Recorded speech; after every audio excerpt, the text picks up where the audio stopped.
You should watch The Office. Has anybody watched The Office? It's very good.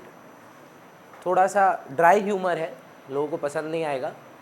You have to be very dark inside to understand that kind of a humor. चलिए, तो let us start. So the things that we discussed last class yesterday was number one, we did what is a transaction. So जब भी हम लोग exam में transaction को define करेंगे, हम लोग 3 पॉइंट्स पे फोकस करेंगे. नंबर वन, फाइनेंशियल नेचर का होना होगा.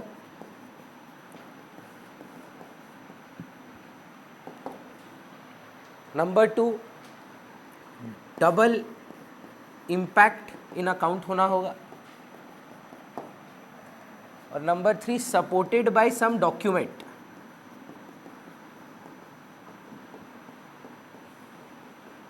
किसी को याद है इसका नाम क्या था? सोर्स डॉक्यूमेंट का वाउचर, याद है? तो वो वाउचर के बारे में भी बात हुआ था. प्रॉब्लम ये है कि I think you guys are aware that CBSE has come up with a information that 70% of your exam is now going to be MCQ. See, now we are still in the dark that whether ये इस साल से होगा कि नहीं होगा. 70% of the paper, that is 80 marks में 70%, लगभग अराउंड 50-55 मार्क्स 1 मार्क क्वेश्चंस रहेंगे. ये CBSE ने अनाउंस किया है. अब ये इस साल से होगा कि नेक्स्ट ईयर से होगा वो नहीं पता, पर अगर होने का है तो आप ही के साथ होगा, क्योंकि करंट क्लास 12 की प्रिपरेशन नहीं है कि वो MCQ एग्जाम दे. तो they've already started the year, they've already preparation has begun, syllabus has been drafted and everything. अगर हुआ तो आपके साथ होगा, और अगर CBSE के साथ हुआ 99 या 100% ISC भी करेगा, because you have to follow the central government board. तो प्रॉब्लम कहाँ आएगा? मैं क्यों इतना डेप्थ में, अगर आप लास्ट ईयर की रिकॉर्डिंग्स मेरे से लेना, मैं आपको सजेस्ट करूँगा after you done with the class and everything and you understood, I would send you the last 2-3 years recordings as well, just for random seeing that the difference क्या examples रहे होंगे या क्या नहीं. If you are free, just go through it. मैं इतना depth में कभी नहीं गया. रीज़न बीइंग दैट इस ईयर से ना it's very easy to write a 3 mark answer. कुछ तो मिलेगा.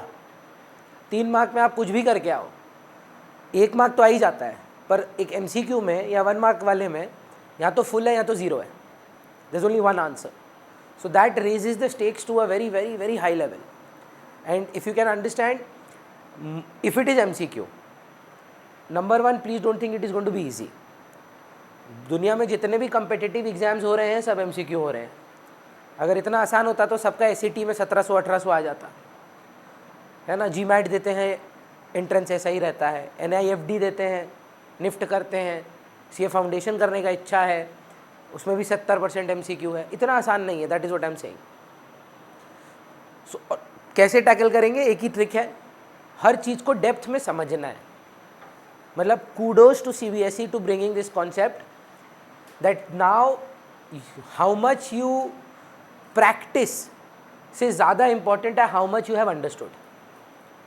अ person who's understood absolutely everything and does not pay attention और to practise may be that much will actually score more than a person who is 24 घंटा practising without concept. So now I am telling you, you have an equal chance. Try to grasp things from the beginning.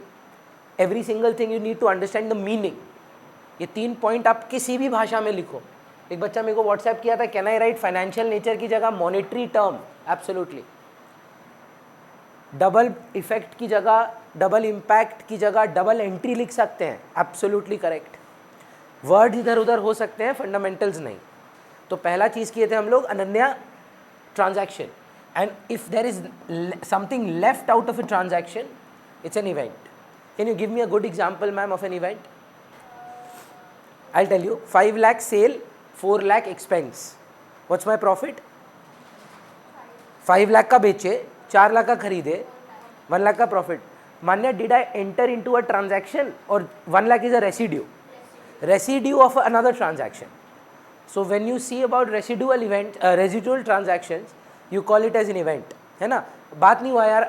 लक्ष्य ना, लक्ष्य आप लोगों का किस चीज़ का बिजनेस आप बताए थे?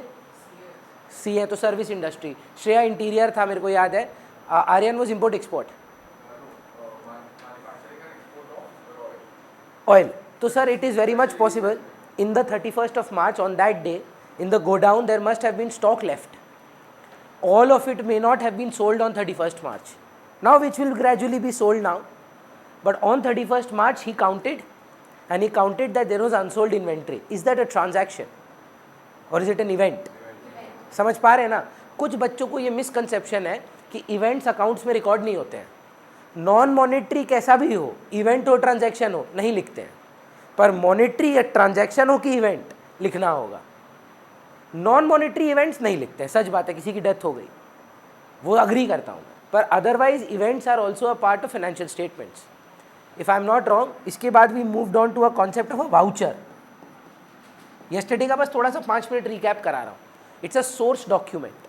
whenever I will go to Ananya's shop, buy something, she will give me a bill and she will keep a copy for herself also, so that when she passes an entry, records in her books of accounts, we have a something to prove. नहीं तो transaction ही नहीं है. Event का ना कोई proof नहीं हो सकता, हाँ या ना. 5 का बेचे 4 का खरीदे थे, 1 लाख का कोई वो नहीं है प्रूफ. जो बच गया वही इवेंट है. समझ पा रहे हैं? तो वाउचर का बात हुआ था. उसके बाद if I am not wrong we had done which term? Trade debtors. मेरे लिए सर आप सब ट्रेड डेटर्स हैं. मेरा काम है, मैं पढ़ाता हूँ, मेरे को आपसे फीस आने वाली है. आई रिमेंबर मैम शायद कल ही दे रही थी, कल नहीं परसों, आज को दूसरी वाली बच्ची तन्वी दे रही थी. तो मैंने उनको बोला था रुक जाओ, 2 क्लास रिचुअल है, थोड़ा सा वहम है मेरे को, 2 क्लास के बाद ही लेंगे. सो 2 क्लास ख़त्म होने के बाद ही अगर आपको पसंद आता है तो आप कंटिन्यू करते हैं, तब फीस देते हैं. तब मैं मानता हूँ आज अगर जिन का आज दूसरा क्लास है, not considering introduction and orientation, अगर आपको मेरा मुंह ठीक नहीं लगा, मेरा पढ़ाना ठीक नहीं लगा, ग्रुप से निकल जाना. इसका मतलब आप डिसकंटिन्यू कर रहे हो. लेकिन अगर आप ग्रुप में हो, इसका मतलब आप मेरे लिए डेटर बन गए. अब आप मेरे को फीस दोगे. जब तक आप नहीं दोगे तब तक आप मेरे डेटर हो, और जैसे ही आप मेरे को दे दोगे तो डेटर क्या बोले थे ना रहा, डेटर कैंसिल हो जाएगा. Agreed? Then who are trade creditors? हमको याद है झवर जी पूछे थे या कौन पूछा था, भैया डेटर और ट्रेड डेटर में फ़र्क क्या है? See, debtor is a generic person जिससे पैसा आने का है, एनीवन. पर गुड्स या सर्विस जिसमें आप डील करते हैं उसके लिए पैसा आने वाला है, वो ट्रेड डेटर है. समझ पा रहे हैं? ट्रेड क्रेडिटर कौन हुए? ये बुरे लोग हैं. What we owe other people for goods and services that we deal with. तो ट्रेड क्रेडिटर कौन हुए? जो हमारे, जिनसे हम माल खरीदते हैं उधारी पे, रॉ मटेरियल जिनसे खरीदा जाता है, वो ट्रेड क्रेडिटर होते हैं. फिर कौन सा टर्म किए थे अनन्या, आप लिखे थे कल क्या? नहीं, परचेज. मेरा मानना है मान्या के लिए सिर्फ वॉशर खरीदना या रॉ मटेरियल खरीदना ही परचेज है. अगर उनके ऑफिस में कोई गाड़ी ले रहा है, स्टेशनरी ले रहा है, चेयर ले रहा है, फर्नीचर ले रहा है, या छोटा सा स्टैम्प ले रहा है, उसको परचेज शब्द का इज्जत नहीं दिया जाएगा. परचेज शब्द सिर्फ और सिर्फ यूज़ किया जाएगा फॉर द गुड्स और सर्विस दैट यू डील इन. तो अगर मैं गाड़ी लूँगा तो कार लिखूँगा, लेकिन अगर एमजी का कोई शोरूम गाड़ी ले रहा है तो वो परचेज लिखेगा. मैं एसी लूँगा तो एसी लिखूँगा, लेकिन रायपुर, ये ग्रेट ईस्टर्न, ये सारी जो दुकानें हैं, ये अगर खरीदेंगी तो ये परचेज लिखेंगी फॉर प्रोडक्शन. प्रोड्यूसर तो बहुत कुछ लेते हैं महक, जैसे मैं गुड्स एंड सर्विसेज बनाता हूँ, सर्विस प्रोड्यूस करता हूँ, पर मैं तो कैमरा भी खरीदता हूँ. तो कैमरा मेरा परचेज नहीं है क्योंकि मैं कैमरा बेचता नहीं. मान्या क्या है, वो वॉशर प्रोड्यूस करती हैं या मैन्युफैक्चर करती हैं, या वो गुड पाम ऑयल प्रोड्यूस करते हैं. पर ऑफिस में उनको ना प्रिंटर भी लेना पड़ता है, ऑफिस में उनको फर्नीचर भी लेना पड़ता है, ऑफिस में उनको गाड़ी भी खरीदनी पड़ती है. So the English term of purchase is buying, but in accountancy the term purchase is only and only restricted and limited to only for the goods you deal in. नहीं तो स्टेशनरी खरीदने को भी लोग परचेज बोल देंगे, goods खरीदने को भी परचेज बोल देंगे, और बैग को भी लोग स्टेशनरी बोल देंगे, सॉरी परचेज बोल देंगे. समझ पा रहे हैं? तो purchases are the term that we use only for the goods that we deal with. फिर क्या किए थे हम लोग? इन्वेंट्री नहीं, अच्छा सेल किए थे पहले. इसमें से बताइए मेरा सेल्स कौन कैटेगरी में जाएगा? कृषा. तो मैं स्टूडेंट्स को पढ़ाया, पैसे मिले. मैंने एसी बेच दिया, OLX पे पैसे मिले. मैंने फर्नीचर बेच दिया, OLX में पैसे मिले. बाहर उस रूम में एक छोटा सा जिम है, वहाँ डंबल भी बेच दिया, उससे पैसे मिले. सेल किसको माना जाएगा? सिर्फ स्टूडेंट्स वाला पैसा, बाकी भी बिक रहा है, मैं मानता हूँ इंग्लिश में जाएंगे तो सेल तो हुआ ही है, पर that is not what your main job is. They are called miscellaneous incomes, अलग अलग इनकम है पर मेन काम नहीं है। मेन काम से जो पैसे आते हैं उसको सेल बोला जाता है, ठीक। फिर क्या किए थे, इन्वेंट्री तो अब आया होगा। इन्वेंट्री के 3 हिस्से किए थे हमने, हमको याद है, रॉ मटेरियल, WIP और फिनिश गुड्स। एकदम अध कच्चा है, पूरा रॉ मटेरियल है, आधा बन गया है, WIP है कि पूरा रेडी है, शोरूम में पड़ा है, बस बिका नहीं है, तो फिनिश गुड्स है। तीनों के तीनों ही मेरे एसेट हैं, तीनों के तीनों ही मेरे इन्वेंट्री है, स्टॉक है, चलेगा। What was the next term we did, assets पे गए होंगे पहले। तो एसेट होने के लिए नंबर 1 ऑप्शन ओनर होना होगा। ओनर नहीं बोल सकते हैं तो एटलीस्ट बोलिए कि कंट्रोल है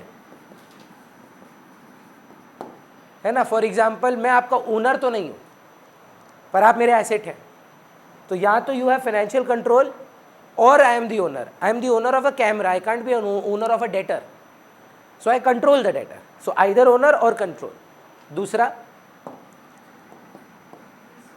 एक्सपेक्टेड, अच्छा रिसोर्स पहले तो, sorry, old resource which is expected to give future economic benefit. इसमें पहला हम लोग किए थे फिक्स्ड एसेट्स। ये कौन से एसेट हैं, न्यू अनन्या, दोज एसेट्स, बोलेगी, आता है उसको, देखिए ना, अच्छा बोलेगी। Expected benefit, expected to last more than a year. आप सही बोल रहे हैं, मैं बस आपको बीच में थोड़ा फाइन ट्यूनिंग करता रहूँगा कि वो एसेट जिनका बेनिफिट जो है मेरे को लंबे समय तक एक्सपेक्ट, जैसे कुछ 5-7 एग्जाम्पल बताइए Ananya, if you don't mind sharing. हाँ, और आप लोग किस चीज़ का बिजनेस है मैम? Organic goods. तो आप मैन्युफैक्चर करते हैं कि ट्रेड करते हैं? ट्रेड करते हैं। तो फैक्ट्री होगा, मतलब यहाँ ऑफिस होगा, शोरूम होगा, दुकान होगी, तो वहाँ पे मैन्युफैक्चरिंग में मशीनें लगेंगी, तो plant and machinery, land and building, furniture, equipment, motor vehicle, ठीक है, ये सारे एसेट्स हैं, फिक्स्ड एसेट्स हैं। कुछ टेंजिबल होते हैं, कुछ इनटेंजिबल होते हैं। इनमें से जितने भी मैंने आपके नाम लिए, प्लांट एंड मशीनरी, फर्नीचर, उनका एक फिजिकल अस्तित्व है, उनको छुआ जा सकता है ना, बिल्डिंग को छुआ जा सकता है, ज़मीन को छुआ जा सकता है, लेकिन गुडविल, पेटेंट, कॉपीराइट, एक बच्ची आती हैं, उनके पेरेंट का काम है IPR का, इंटेलेक्चुअल प्रॉपर्टी राइट्स। मतलब क्या काम है, क्या गजब का काम है जानते हैं? अगर आपको कोई चीज़ ट्रेडमार्क करानी है, अगर आपको कोई चीज़ कॉपीराइट करवानी है, आप उनके पास जाएं, लॉयर्स हैं, चार्टेड अकाउंटेंट हायर्ड है, क्या है, वो आपका काम करके दे देंगे। आपको अप्लाई कुछ नहीं करना, आप उनको फीस दो, वो आपका काम कर देंगे, पर वो पैसा लेंगे। पेटेंट अथॉरिटी पैसा लेगा, तो उस पेटेंट को अक्वायर करने के लिए भी आपको कुछ खर्चा पड़ना पड़ेगा। वो क्या नाम से आएगा? Intangible asset. फिजिकली आपको कुछ नहीं मिल रहा है, पर आपका एक हक आ जाता है। ये बिना वार्नर ब्रदर्स की टी-शर्ट का लोगो के बिना, जहाँ से भी आप लिए, बिना वार्नर ब्रदर्स का परमिशन के वो नहीं बना सकता, ये इट इज़ नॉट अलाउड। बोलिए सर। पकड़े गए तो गए। प्रॉब्लम है कि हमारा इंडियन मार्केट इतना अनऑर्गेनाइज्ड है कि निक्की, नाइका, अबीबास, एडिडास, तो अब एडिडास बोलता है हम कहाँ से शुरू करें, तो वो काउंटरफीट को पकड़ा नहीं जा सकता। पर आप याद रखिए इलीगल है सर। और ये सब देखिएगा, जितने भी ये लोकल वाले हैं सब छोटे बिजनेसेस हैं। The moment they go on a large scale ये पकड़े जाते हैं। क्यों? क्योंकि फिर सब कुछ पक्का में करना पड़ता है, सारा लाइसेंस लेना पड़ता है और वहीं पर कॉन्फ्लिक्ट आ जाता है। पर हाँ, छोटी दुकानें हैं, कौन पकड़ने आएगा? टॉलीगंज फाड़ी में आप एक छोटी सी मशीन बैठा लो, उसमें नाइकी लिख के बेचो, थोड़ी ना USA नाइकी आके आप पे केस करेगा। तो वो बात अलग हो जाती है सर, वो लिमिटेड है, कितना देर का खेला है। पर हाँ, छोटे मार्केट्स में भी एप्लीकेबल है, करता कोई नहीं है बिकॉज ऑफ इनकन्वीनियंस। टेंजिबल के बाद इंटेंजिबल, फिर करंट एसेट्स। तो मैम आप क्या चाहते हैं अनन्या, आपका जितना भी ऑर्गेनिक सामान है वो 1 साल बाद बिके कि संग संग बिक जाए? तो 2 महीना 3 महीना का टाइम मान लेते हैं, है ना। मैम क्या चाहेंगे, वॉशर जो है वो सालों साल बाद बिके कि भैया कोशिश करिए कि इसी 3 महीना 4 महीना में बेच दें? Those assets which are going to give you a relatively shorter economic future benefit, not current benefit. Please understand this. A lot of people don't understand the difference between an expense and a current asset. Sir, you pay me fees for 1 month. How many months will you get the benefit for? 1 month. That is not future. That is current. But you pay me an advance of 2 months. Have you received the benefit? When will you receive? After 2 months. That is a current asset. चीज़ें खर्चने में और asset होने में फ़र्क है ना. मान्य आके मेरे को बोलती भाई ये लीजिए आपका 1500 रुपीज़ आपका फ़ीस, वो उसका एक्सपेंस है. बोलते ये लीजिए 1500 डिपॉजिट, 12 में लेता हूँ मैं, 11 में नहीं लेता. क्योंकि क्या होता है ना, बोर्ड आ जाता है तो फरवरी में बच्चा बिना फीस के पैसा छोड़ के मतलब चला जाता है, तो मैं फरवरी का डिपॉजिट उसी में ही ले लेता हूँ स्टार्टिंग में. तो आप पूछेगा अपने क्लास 12 के सीनियर से, 1 मंथ का फीस तो जो बनता ही बनता है, 1 महीना और देना पड़ता है. रिफंडेबल होता है. सोचिए मान्य को बीच में छोड़ना है, मैं वापस कर दूंगा. पर अगर आप फरवरी तक कंटिन्यू करेंगे तो फेब का फीस नहीं देंगे. That is the idea. और अगर पहले पर बात बताइए, फरवरी आ गया, अभी जो बच्चों ने मेरे को एडवांस देके रखा है, वो उन बच्चों का क्या है, वो एक्सपेंस है कि एसेट है? क्योंकि आने वाला बेनिफिट तो फ्यूचर में है. और जो 1500 करके दिए जा रहे हैं, एक और एग्जांपल दे अगर हम आपको, पर वो लॉन्ग टर्म हो जाएगा. हाँ, आप हर महीना इलेक्ट्रिसिटी बिल देते हैं, पर आप जानते हैं मीटर लेते समय आपने एक सिक्योरिटी डिपॉजिट देके रखा हुआ है CSC को. तो वो सिक्योरिटी डिपॉजिट आपके लिए एक लॉन्ग टर्म एसेट है, हाँ या ना? Long term. जब कनेक्शन तोड़वाएंगे तब वो वापस मिलेगा. स्कूल में भी होता है, एडमिशन फीस लेता है ना? तो वो चीज़ आपको याद रखना है. कुछ एग्जाम्पल बताइए ना मान्य करेंट एसेट्स के. डेटर, ऊपर ही तो लिखे थे ना, ट्रेड डेटर करंट एसेट है. और कोई current asset? Cash, bank, inventory, ठीक, बिल्स रिसीवेबल, ये सारे करंट एसेट्स हैं. मतलब संग संग पैसे रिकवर हो जाने चाहिए इनमें. चलेगा? करंट एसेट के अंदर एक छोटा पार्ट था लिक्विड एसेट्स का. Those part of current assets which were even easier to convert into cash. सोचकर देखिएगा, डेटर और इन्वेंट्री में आर्यन ज़्यादा डिफिकल्ट क्या होगा कैश में बदलना? डेटर से पैसा मांग लेना कि स्टॉक को बेचकर डेटर से फिर पैसा लेके बाद में लेकर आना? विच वुड बी, इन्वेंट्री वाला would be harder. So debtors are current assets, they are also liquid assets. Inventory is a current asset, but it is not a liquid asset. Those current assets which cannot be very easily converted into cash are known as normal current assets. But among the current assets, if there is a asset which is a current asset but they can be converted relatively easier as compared to other assets into cash, we will call them liquid assets. चलेगा? 12 में जाएंगे, इसको ना quick assets भी बोलते हैं. The word is self explanatory. Quick assets मतलब संग संग पैसा आएगा, तो इसीलिए liquid is equal to quick assets. और क्या किए थे हम लोग? Wasting assets. ये नेचुरल एसेट्स हैं. मान लीजिए कोयले का खदान है, माइन है, पेट्रोलियम का काम करते हैं, रिग करते हैं, तो इनका जो वैल्यू है वो गिरता रहता है ड्यू टू एक्सट्रैक्शन. ये नॉर्मल एसेट नहीं है, ये नॉर्मल बिजनेसेस में नहीं होते. जैसे अगर मैं आपको एग्जांपल दे पाऊँ, और डायमंड भी जो है वो खान से ही आता है, मतलब क्या बोलते हैं उसको, माइन से ही आता है. तो अब तो लिमिटेड है ना भाई, तो रीग्रो तो नहीं कर रहा है. तो जितना माइन में है उतना ही आप निकालते जाएंगे, धीरे धीरे उसका वैल्यू गिरता जाएगा. तो that is called a wasting asset. Last वाला किए थे, याद है? फिक्टिशियस. स्पेलिंग में गड़बड़ हुआ था, इस बार तो राइट है. फिक्टिशियस का मतलब होता है एक्चुअली में एग्जिस्ट नहीं करता है नहीं, पर मान लेते हैं. जैसे 7 बजे वाला बैच में एक अच्छा डिस्कशन हुआ, आप लोग से नहीं हो पाया. कृषा, एजुकेशन फॉर यू, पढ़ाई लिखाई, जो आप 14 साल का पढ़ाई पे पैसा खर्चा किए हैं, वो आपका एक्सपेंस है कि एसेट है? सोचिए इस बारे में. अच्छा सवाल है. जो आप 14 साल का स्कूल फीस, ट्यूशन फीस, ये सब भरे हैं, कहाँ मिला है? कुछ फिजिकली बताएंगे? कितना रुपए का बेनिफिट ले चुके हैं? कितने का मिलेगा, कोई आइडिया है? एग्जैक्ट निकाल पाएंगे? तो पर फील पूरा एसेट आ रहा है ना कि है पक्का एसेट, पर एक्चुअली में एसेट नहीं आया। मैं डिग्री की बात नहीं कर रहा Kaushal, I am talking about the money spent on skill development, learning, your education. उससे कहीं ना कहीं हाय ना में जवाब दे, कुछ ना कुछ तो तेरा पैसा आ ही जाएगा।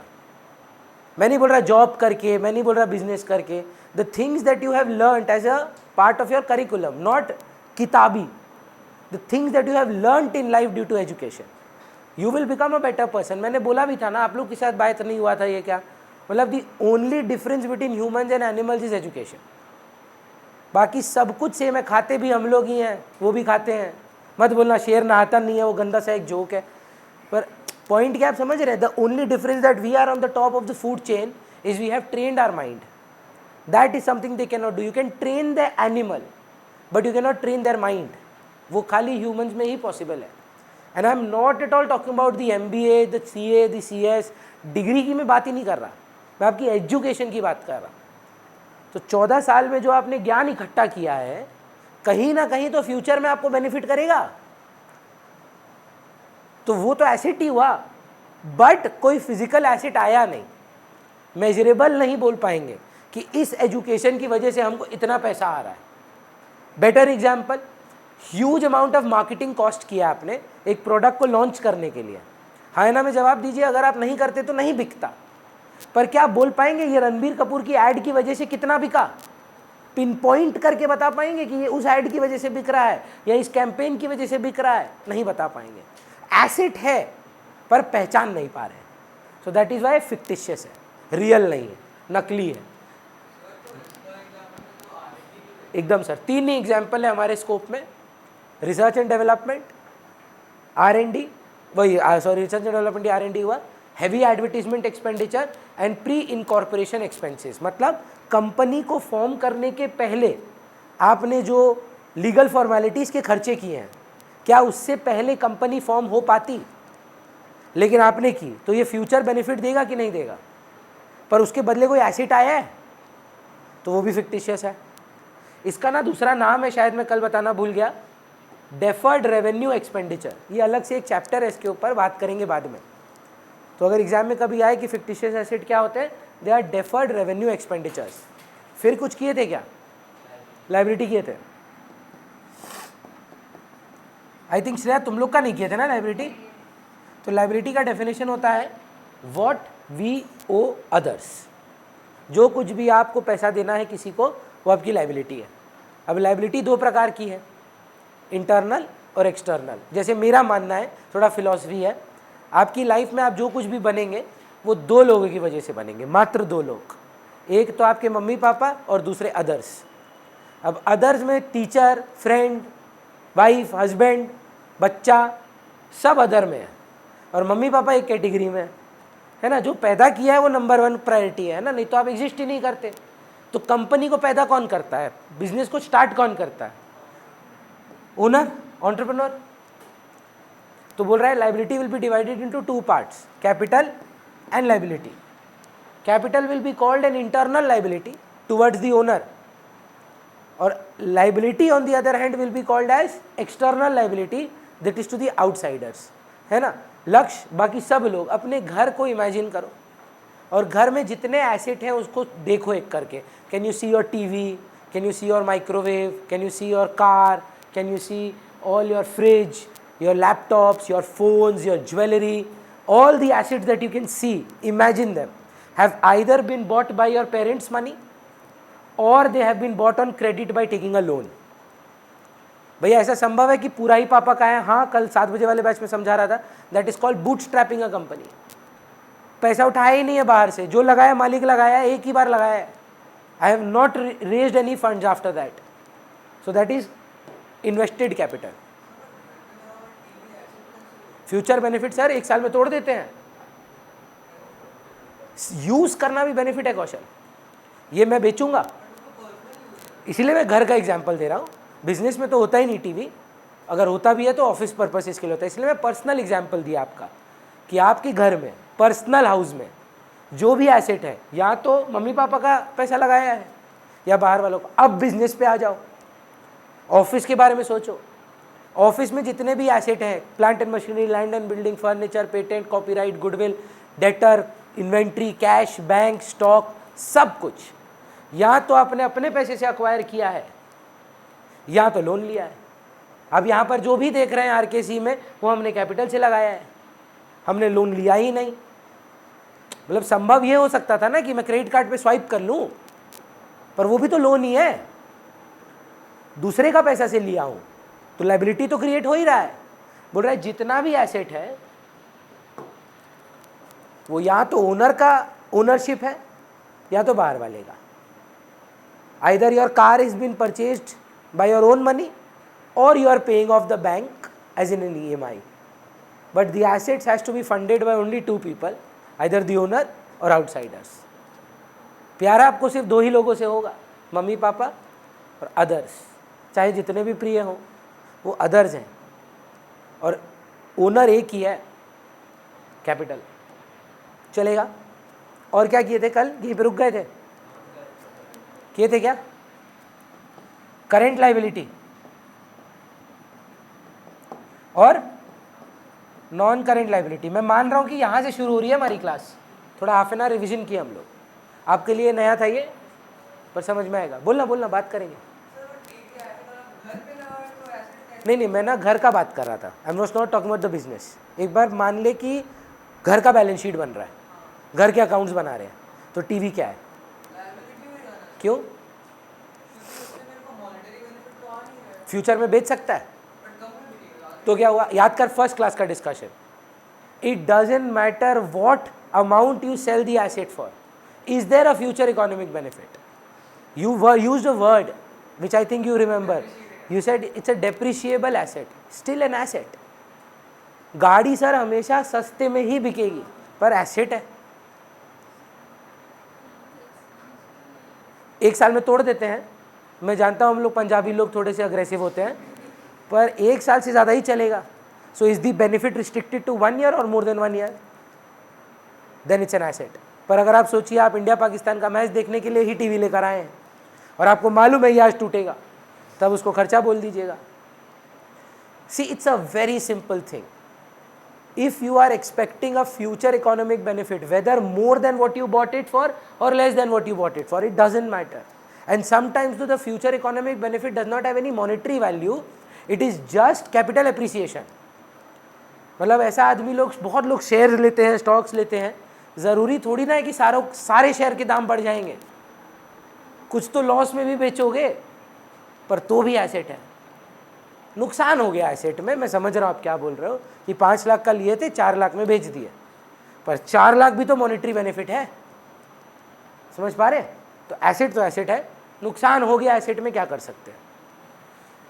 नॉन करेंट लायबिलिटी और करेंट लायबिलिटी में फ़र्क ये है, जो लायबिलिटी आपको बहुत सालों तक चलने वाली है, लंबे समय तक, वो नॉन करेंट लायबिलिटी है, और जो शॉर्ट टर्म है, विद इन 3 months देना है, विद इन 2 months देना है। जैसे मैं आपके लिए क्या हूँ, करेंट लायबिलिटी की non current liability, current liability भैया 1 महीने में चुकाना है। लेकिन सोचिए एक लोन लेते हैं आप, होम लोन, जो 20 साल चलेगा, नॉन करेंट है। बैंक से आप लोन ले लिए, चुकाना तो पड़ेगा ही। क्रेडिटर्स यदि जो आप गुड्स खरीदते हैं, आपको क्या लगता है जनरली करेंट की नॉन करेंट है ना? भगवान ना करे आप क्रेडिटर को नॉन करेंट माने, कोई तो माल बेचेगा नहीं आपको, फिर कब वापस करेगा, बोले 1 साल बाद, तो तुम नहीं करना हमको उधारी, है ना? जनरली क्रेडिटर्स क्या होने चाहिए महक, आप अपने क्रेडिटर्स को जब पैसा दोगे, क्या बोलोगे, मैं 1 साल बाद दूंगी, 2-3 महीने का टाइम दो यार, मैं चुका दूंगा। तो जैसे आप जानते हैं कि नहीं जानते हैं, लोन भी बहुत प्रकार के होते हैं, जानते हैं? एक होता है लोन जिसको हम लोग बोलते हैं outright loan.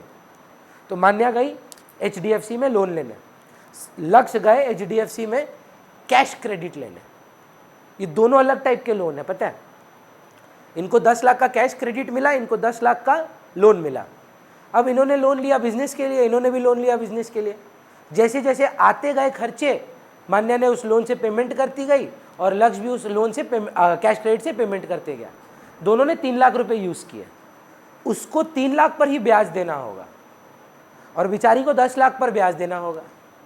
N outright loan एक तो पहले तो हिंदी पिक्चर सारा चीज़ खराब किया है। जब आप बैंक से लोन लेते हैं पहले तो ये समझिए कि आपको काला बैग नहीं मिलता है, वो काला बैग लेके आप घर नहीं जाते हैं, आपका पैसा आपके बैंक अकाउंट में जमा होता है। तो अगर आपका अकाउंट नहीं है तो आपका अकाउंट खोलेगा और आपके बैंक अकाउंट में वो इलेक्ट्रॉनिकली ट्रांसफर होगा। So that money comes into your account, that money comes into your account. You पे Krisha 3 lakhs, you pay Purab 3 lakhs. Sir, you will have to pay interest only on the amount that you have used. Ma'am, but you have taken a loan, it doesn't matter whether you use 1 rupee or 10 lakhs, you have to pay interest on the all of 10 lakhs.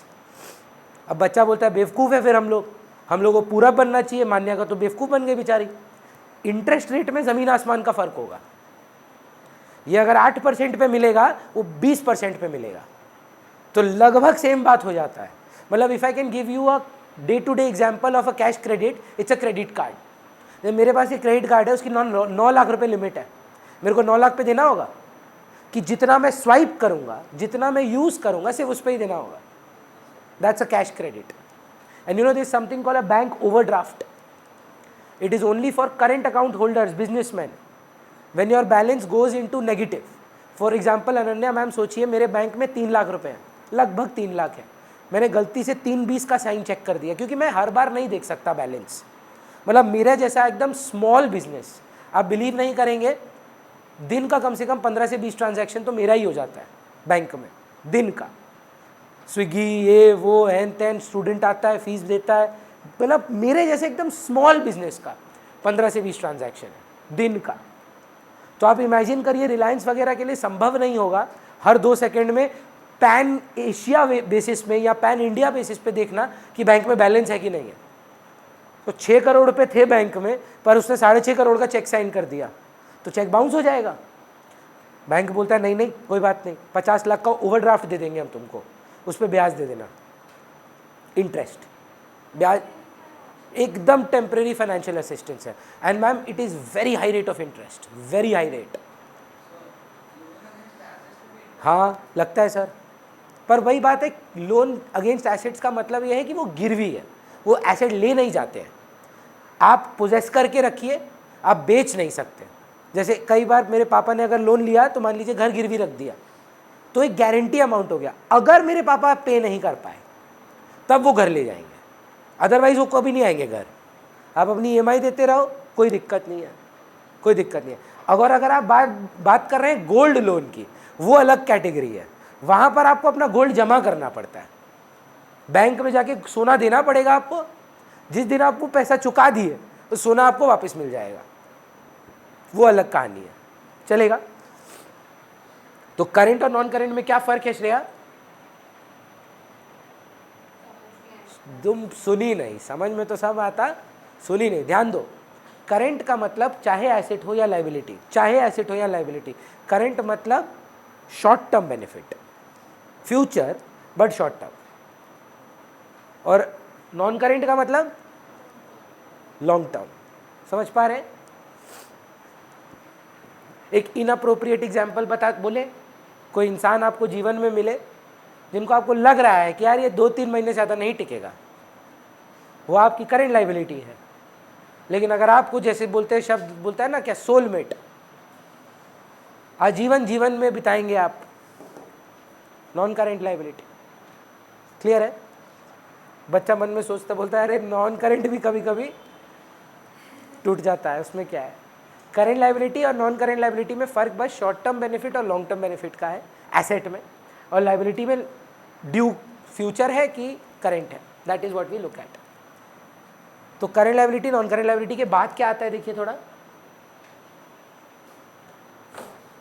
Manya what's my next point? आज ये खत्म करके जाएंगे। हाँ, second chapter we have to finish.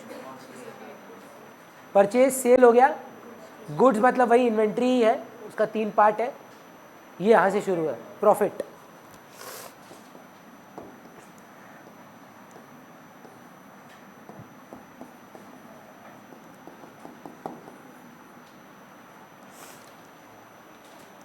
एक तो पहले ना हमको लगता है इस बारे में बात कर लें तो बेटर है, let's get it out of the way. Aryan, फायदा और मुनाफा में फर्क क्या है? Very good answer. हिंदी ना एक डिफ़ॉल्ट सेटिंग है हम लोग के बीच में, चाहे हम लोग जितने भी अंग्रेज बनने की कोशिश करें, जो भी एक्सेंट में आप बात करें, चाहे जैसे भी आप आजकल बात करें, हिंदी डिफ़ॉल्ट सेटिंग है हमारी। एटलीस्ट इस पार्ट ऑफ रीजन में बोल लीजिए, अब वो हिंदी बंगाली है क्या है वो उस पर नहीं जा रहे हैं हम, पर लोकल लैंग्वेज में ही हम जनरली सोचते हैं, है ना। That is what I think is, I didn't have to explain it to him, what he said is the exact difference between a profit and a gain. A profit is something over something का extra, इतना में बनाए इतना में बेचे, difference is a profit. इतना में खरीदे इतना में बेचे, extra is my profit. Gain ना ओवरऑल किसी भी चीज से आ सकता है, खरीद के बेचना नहीं होगा। रास्ते में चल रहे थे, कल कोई छोड़ के गया बच्चा, सच में ये 20 रुपए का प्रॉफिट हुआ है क्या मेरे को, कि 20 रुपए का गेन हुआ है? फर्क समझ में आ रहा है आपको? लेकिन अगर मैं ये 20 रुपए का रिमोट खरीदूं और मैम आपको 25 रुपए में बेचूं, वो 5 रुपए का गेन नहीं है, मेरा प्रॉफिट है। बहुत माइन्यूट फर्क है, पर फर्क है ना। There is a difference between profits and gains. Generally gains are not restricted to something over something, it's a gain. किसी से भी लॉटरी लग गई, so it's a gain, it's not profit. You can't say अरे मेरी lottery लगी मेरा profit हो गया। अब क्या कॉस्ट है तो डिफरेंस ही बोलेगा ना, the probability. You don't generally जज the cost of the lottery. पर हाँ, आई एग्री विथ यू, किसी का काम ही है लॉटरी खरीद के, हाँ, कि वो खरीदेगा और बेचेगा टाइप्स, तो वो बात हो जाती। पर जनरली क्या है, लॉटरी इतनी नेग्लिजिबल अमाउंट होती है टिकट की as compare to the winning amount, we consider it as a gain. So profit दो प्रकार के हैं, और आज के बाद से जब आप शार्क टैंक देखेंगे, आप मन में मेरे को थैंक यू बोलेंगे। कारण ये है कि जब भी आप जाते हैं आपको एक शब्द बोला जाता है ग्रॉस मार्जिन और नेट मार्जिन। बहुत बच्चे जो 10th पास करके जाते हैं, 11th में आते हैं, तब समझ में उनको रियल मीनिंग आता है। मैं आपको एग्जांपल देना चाहता हूँ, ग्रॉस मार्जिन का मतलब क्या है और नेट मार्जिन का मतलब क्या है, मतलब ग्रॉस प्रॉफिट का मतलब क्या है और नेट प्रॉफिट का मतलब क्या है। मान लीजिए ये जो रिमोट है, इसको हम बनाते 10 रुपये में, बनाते मतलब खाली जो रॉ मटेरियल है ना, जो आपको इस पर सिर्फ दिख रहा है, वो 10 रुपये का है। Is it the only expense that we will have, or there will be marketing, there will be selling, distribution expenses, transportation expenses, interest cost, bad debt, a lot discounts, a lot of things that are not related to manufacturing. So think about what I'm saying, ma'am. If I make something for 10 rupees and I sell that for 30 rupees, 20 rupees is my gross margin. और फिर अगर आप shark tank देखें, selling and distribution का इतना, कैक का इतना, customer acquisition cost, interest इतना, ये इतना, पैकेजिंग इतना, फिर माइनस कर देता है वहाँ से 5 रुपया पकड़ ले, 15 रुपये का नाम है नेट प्रॉफिट। समझ पा रहे हम क्या बोल रहे हैं मैम? थोड़ा बात करते हैं Shreya. As per you, which industry in terms of goods has the highest profit margin? तुमको क्या लगता है सबसे ज़्यादा पैसा किसका, मतलब कॉस्ट है नेग्लिजिबल, बेचता बहुत हाई दाम पे है? मेरे को लगता है one of the highest margin are in restaurants. 300-400% का मार्जिन है लोग का, जानते हैं। मतलब अगर आप वेजिटेरियन बात करें, देखिए नवरात्रि चल रहा है, मेरा व्रत है, तो बात करेंगे हम लोग फल का, ठीक है, फलाहार है हम आज, तो फल से कुछ बनता नहीं है, छोड़ दो, तो आलू का कुछ बना लेते हैं, ठीक है। मतलब हम लोग बना रहे हैं आलू दो प्याज़ा जय हिंद ढाबा में, भूख लग गया, एग्जाम्पल चेंज करना पड़ेगा। चलो 80 रुपया का अगर आप कॉस्ट प्राइस है ना, एंड व्हेन आई से cost price what am I including in that, ma'am मैं सारा मसाला, तेल, शेफ़ का सैलरी, फिर रॉ मटेरियल, इंग्रेडिएंट्स, वो आलू दो प्याज़ा में जो कुछ भी बनाने के लिए लगा है वो 80 रुपये का है, और वो बिक रहा है सर 300 रुपये में। बच्चा बोल रहा है वाह क्या प्रॉफिट है, 220 रुपया घर लेके जाता होगा। नहीं सर, वो जो आपको सर्व कर रहे हैं, क्या वो प्रोडक्शन से रिलेटेड है कि सेलिंग से रिलेटेड है? जो बाहर आप जाते हैं और सलाम ठोकते हैं आपको, उनको जो सैलरी देनी पड़ती है सिक्योरिटी गार्ड को, क्या वो प्रोडक्शन से रिलेटेड है कि एडमिनिस्ट्रेशन से रिलेटेड है? जय हिंद ढाबा को कुछ डिस्काउंट देने पड़ते हैं, स्विगी के साथ टाई अप करना पड़ता है तो पैसे देने पड़ते हैं। ये सारे मैन्युफैक्चरिंग के एक्सपेंसिंग है कि ऑफिस एडमिनिस्ट्रेशन डिस्ट्रीब्यूशन के एक्सपेंसेस है? बोल रहे सारा खर्चा हटा के बोलोगे तो नेट प्रॉफिट है। खाली कॉस्ट हटाओगे तो ग्रॉस प्रॉफिट है। इसीलिए देखिएगा शार्क्स जनरली वो बिजनेसेस चूज करते हैं चाहे वो लॉस में ही क्यों ना हो, जिनका ग्रॉस मार्जिन हाई है। अब होगा क्या, क्योंकि अभी खर्चे ज्यादा है इसीलिए लॉस में है। आपको क्या लगता है उबर लॉस में क्यों है? बिजनेस मॉडल खराब है कि अभी कुछ थोड़े खर्चे ज्यादा है? जिस दिन उनका रेवेन्यू एक लेवल को पार कर गया, खर्चे उतने नहीं बढ़ेंगे जितना रेवेन्यू बढ़ेगा, ऑटोमेटिकली प्रॉफिटेबल हो जाएगा। समझ पा रहे हैं? तो एक बार बुक से रीड करिए ना मान्या, ग्रॉस प्रॉफिट और नेट प्रॉफिट का डिफरेंस क्या है। घबराइएगा मत, एक शब्द यूज करेगा ये लोग, cost of the goods sold. तो जो बेचे उसको बनाने का कॉस्ट क्या है, इस कॉग्स, जो आपको शार्क टैंक में भी सुनने मिलेगा, something that is the part of production. Also in a lot of countries it is known as corfo, cost of revenue from operation. How much do you incur on the goods that you are selling, what is the manufacturing cost for that? समझ पा रहे हैं, है ना? कौशल, what business do you have sir? Distribution? तो sir इसमें तो ज़्यादा इनडायरेक्ट एक्सपेंसेस नहीं है, बेसिकली डायरेक्ट एक्सपेंस ज़्यादा है। मतलब अक्वायर किया और बेचा तो आपका ग्रॉस मार्जिन बहुत हाई रहेगा और नेट मार्जिन में खर्चे ही नहीं होंगे ज़्यादा, but you still have sir salary, transportation, then you have sir Wi-Fi expenses at your office, sometimes you have to do marketing, free brand promotion, free में दाल भेज दिए किसी को, फ्री ऑफ कॉस्ट तो नहीं है यार, खर्चा तो खर्चा है, उसको फ्री में पड़ रहा है ना? वेरिएबल कॉस्ट बोल सकते हैं उसको हम लोग। चलिए फिर नेक्स्ट, अच्छा सॉरी आप पढ़ रहे थे, रीड आउट करिए ना जोर से।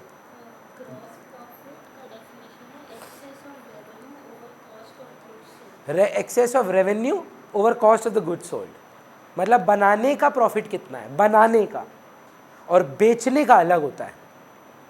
नाइकी का एक एक टी शर्ट 2000-3000 में बिकता है। मैं आपको बोल रहा हूँ, मैं फैक्ट्री देखा हूँ बांग्लादेश में, इसीलिए बोल रहा हूँ, 100 रुपये में बनता है, 100 रुपीज कॉस्ट है उसका, सब लेकर, सब सारा लेबर लेकर। पर तो भी अब बच्चा अगर बोले वो 1900 प्रॉफिट का मारा है ग्रॉस, यस। आप साउथ सिटी का रेंट जानते हैं? वैसा हजारों स्टोर है ऑल ओवर इंडिया, तो वो भी तो रिकवर करना है। Is it a manufacturing cost और is it a selling cost? अब नाइकी में 70 लोग को एम्प्लॉयमेंट भी तो दे के रखे हैं, जो आके बोलता है सर ये परफ्यूम ट्राई करो, ये परफ्यूम ट्राई करो, ये परफ्यूम ट्राई करो। Are they working for free? So is it a part of manufacturing और is it a part of selling? बोल रहा है सेलिंग फेलिंग सब हटा के जो आए वो है आपका नेट प्रॉफिट फाइनल। और मार्जिन देखना है कि अरे आदमी प्रोडक्ट से कितना कमाता है, तो दैट इज ग्रॉस प्रॉफिट। चलेगा अनन्या? मैम एक बार नेट प्रॉफिट पढ़ के सुनाइए ना।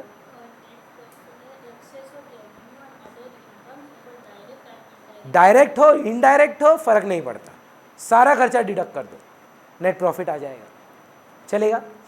आर्यन आप मेरे को एक बात बताएंगे सर, सेम क्वेश्चन, नुकसान और खर्चे में फर्क क्या है? Hindi is the brilliance. हाँ, नुकसान और खर्चे में फर्क क्या है? एकदम सही बात है, खर्चा हुआ एक्सपेंस, मतलब कुछ मिलेगा ना उसके बदले आपको। मतलब भगवान ना करे आप सोचते हो कि रोहिन भैया का जो ट्यूशन है वो लॉस है, आप क्या सोचेंगे मेरा ट्यूशन क्या है? एक्सपेंस है, हम पैसा देते हैं हमको सर्विस मिलता है। नुकसान कब है? जब श्रेया 1500 रुपया दे और आए नहीं, वो एक्सपेंस नहीं है, वो लॉस है। जब आपको कोई बेनिफिट ही नहीं रिटर्न में आ रहा है तो वो लॉस हो गया है। तो सोच कर देखिए ये लॉस है कि एक्सपेंस। हाँ बताना कौशल, आप 4 महीना पढ़े, बोले भैया फीस देते हैं हम आपको, घबराइए मत, 4 महीना बाद आप गायब हो गए, आप विजय माल्या बन गए। वो जो 4 महीने का फीस मेरा चला गया, बैड डेट बोलेंगे इसको आज से हम लोग, बैड डेट, अ डेटर गॉन बैड, डेटर से पैसा नहीं आएगा। तो इसको क्या बोलना चाहेंगे आप, लॉस की एक्सपेंस? लॉस है सर। आपका क्वेश्चन था इसीलिए पूछ रहा हूँ सर, 5 लाख का एसेट बेचे हैं 4 लाख में, 1 लाख का एक्सपेंस है कि लॉस है? लॉस है, समझ पा रहे? पर कुछ करने के लिए रिपेयर करना पड़ गया इसको, वो एक्सपेंस है।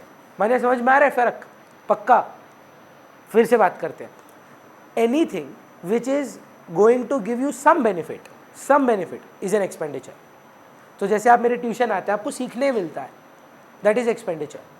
लेकिन आप जा रहे हैं, आपका पैसा पॉकेट से गिर गया, वो आपका नुकसान हुआ, आपको उसके बदले कुछ मिला नहीं है.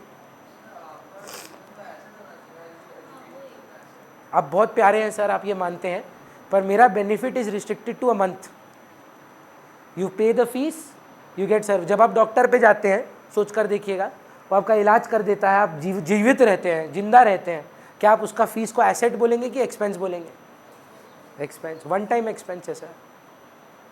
वो जो आपको चीज दिया है, उससे आपको बेनिफिट फ्यूचर में आता रहेगा. That is very sweet of you to say that what we learn here, we are going to benefit it in the future. That is why it is an asset. But my services are restricted only till the month you pay. I will be able to give you service. फिर तो sir हर चीज़ asset बन जाएगी ना.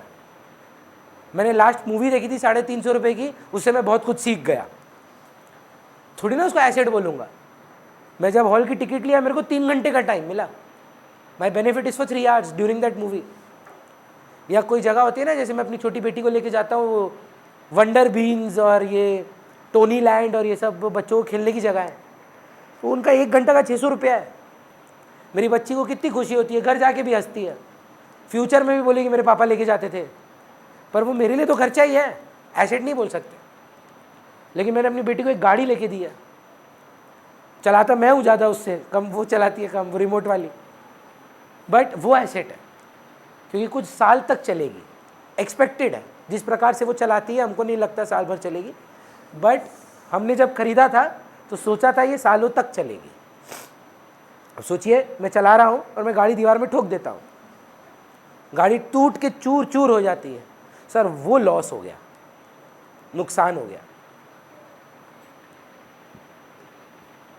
चलेगा? Sure है? तो एक बार पढ़ लेते हैं मैम, क्योंकि क्या है ना, मेरा मानना है जो भी आप मेरे से बात कर रहे हैं, अगर आप उसको टेक्स्ट फॉर्म में रीड करेंगे तो आपको कॉन्फिडेंस मिलेगा. बोलिए ना. पर वही बात हो जाएगा कौशल वाला, पर्सनल एक्सपेंस है. किस बिजनेस का खर्चा एजुकेशन होगा? तो जैसे मैं बोल रहा हूँ कि स्कूल वाला भी फिक्टिशियस है, एजुकेशन वाला भी फिक्टिशियस है, but isn't an this example for personal examples. No business will have an expenditure on education and schooling. वो तो हम लोग अपने एग्जाम्पल सोच रहे हैं कि घर पे टीवी एसेट है, पर हमारा जो अकाउंट्स बनता है वो बिजनेस का अकाउंट्स बनता है. But yes, you are right. If we had to debate on personal expenses, I would consider working out the biggest fictitious asset. आपकी जिम की मेंबरशिप, आपका जो फिटनेस पे आप खर्चा करते हैं, उससे ज़्यादा फ्यूचर इकोनॉमिक बेनिफिट क्या देगा? पर फिजिकली आपको कुछ मिलता तो नहीं है एसेट की, यार देखो एसेट आया, पहन लिया हाथ में, but it's a personal expense. So yes, example सोचते रहिए, बट याद रखिए बनाना अकाउंट्स किसका है, ओनर का कि बिजनेस का? बिजनेस का. नेक्स्ट क्या है ma'am? Sorry, we were reading loss. अच्छा, आप अपने वर्ड में बताओ ना, लॉस का मतलब?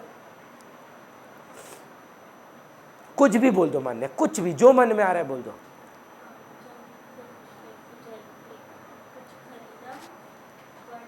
कम में बेच दिया, तो जितना कम में बेचे वो लॉस हो गया.